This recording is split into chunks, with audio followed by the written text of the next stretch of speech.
Hello, what's up mga idol? So this Mark Anthony Roscas ng Techmark PH. So sa video natin ngayon, i-unbox natin itong nabili ng kapatid ko sa Abenson na Vivo Y21D. Tara, unbox na natin.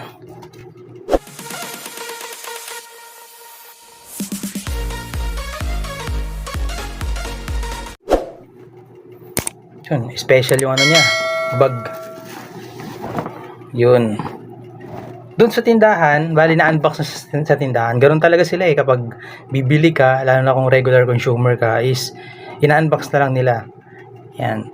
Ganoon din naman ako na nagtinda pa dati ako ng cellphone sa Firefly Mobile, nung empleyado pa ako ng Firefly Mobile. Okay, so wala na siyang plastic kasi doon pa lang sa store is binuksan na siya.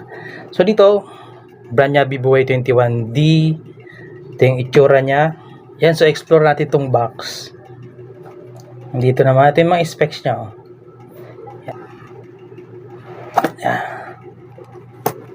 Then pagdating dito, ito na yung phone. Why?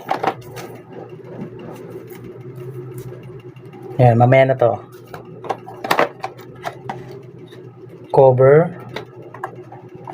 Uy, may jelly case oh. Jelly case. User manual. Charging cable. Then ito yung kanyang charging brake na 44 watts. 44 watts malakas to, mabilis. Then ito naman yung kanyang injector pin. Saka wala na. Kompleto yung product. Okay. Buksan na natin. Yun. So malaki siya. Yan, medyo malaki tong phone na to, mahaba siya. 6.6 inch HD IPS na po yung LCD neto. Then yung resolution niya nasa 1608 by 720 ang pixel ng kanyang resolution. Okay, naka 9 Hz na po ito. Yan, so smooth na siya gamitin. Yan, meron nga pala tong 1000 nits peak brightness. Kahit tirik ang araw, may kita mo pa rin yung screen. So maganda yung kanyang OS. Yan, Android 15 na pala to na Pantouch OS 15. So dito naman tayo sa likod. Sa likod niya meron tayo ditong dalawang camera. Yan, tapos may dalawang lead flash. Yan, kita nyo. So meron tayo sa main camera na 50 megapixel. Yan, yung ibang camera niya naman ay 1.8 aperture, then 0.8 yung auxiliary lens. Then dito naman yung Vivo. Yung display niya sa likod, glossy siya na medyo kapitin ng dumi, kunti lang, pero para siyang matte. Yan. Aside naman tayo, meron tayo ditong power button na siya na rin yung fingerprint. Yan. Power up and power down. Sa taas, wala. Dito, meron tayo ditong SIM tray. Nabuksan natin kung ano yung pwede dito. Yan, sa SIM tray, dual SIM. Then, pwede siyang samahan ng micro SD card na hanggang 2 terabytes. Then sa ilalim is meron siyang speaker, then type C. Yan. So malakas daw ang volume nito, nasa 400%. Kilala rin bilang Francis Leo Marcos ay muling naaresto ng Criminal Investigation and Detection Group, CIDG, nitong ika-24 ng Pebrero taong 2026 sa isang hotel.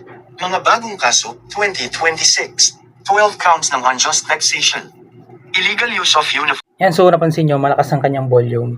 Yan, napansin nyo rin ba, nagpalitan ako ng profile ng aking YouTube channel sa kapangalan. So, Techmark page na po ang pangalan ko ng YouTube channel ko. Yan, so support nga pala to ng 4G LTE. Ito yung RAM niya. Yan, 6 plus 6 ko, pwede siya maging 12 GB RAM. Kasi meron siyang 6 na virtual RAM. Android 15, yan, meron siyang 256 GB storage, so malaki na. Yan, grabe, sa bigat ng phone na to. Yan, umaabot siya ng 199 grams. Natural yon kasi meron siyang 6,500 mAh na battery. Yan, so aabot siya ng 2 araw kung simple lang ang paggamit mo sa phone. Kung call and text ka lang or social media konting browse sa YouTube. Yan, aabot siya ng 2 days. So yan, dito sa naman sa camera, is check natin dito. Yan, meron siyang photos.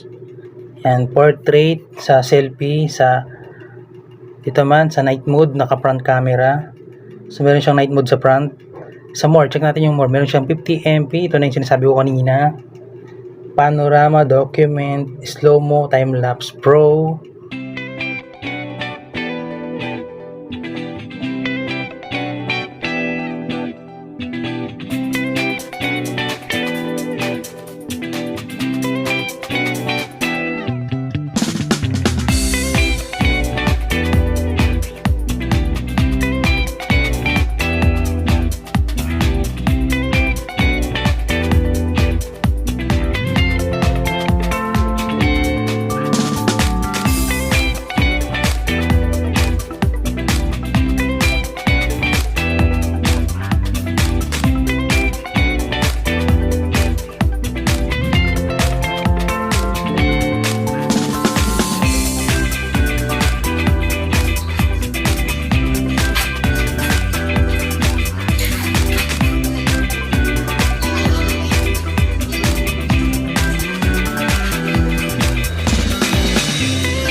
Hello, sa audio.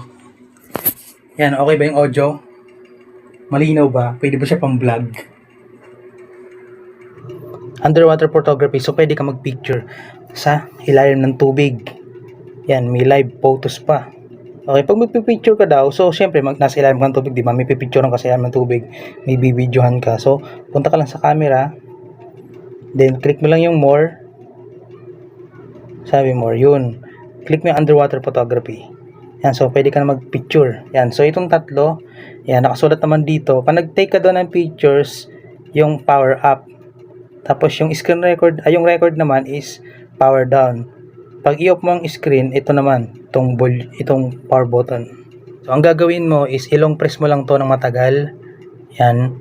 Then pag napuno na yan, lalabas na yung ganito. Tapos may nakasulat dito, water eject. Yan. So, dapat mong pindutin yung inject now.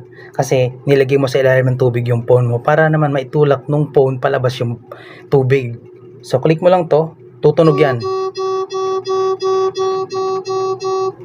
O, di ba tumunog? Umiilaw, di ba? Pag sinecharge. No, naka-charge siya, oh. Umiilaw. Ang galing. And so again, meron pa rin tayo ditong battery na 6,500 mAh. Pag charge mo siya from 0 to 100% is aabutin siya ng 1 oras and 45 minutes. So kulang-kulang mga 2 hours. So yan, hanggang dito na lang. This Mark. See you on my next video.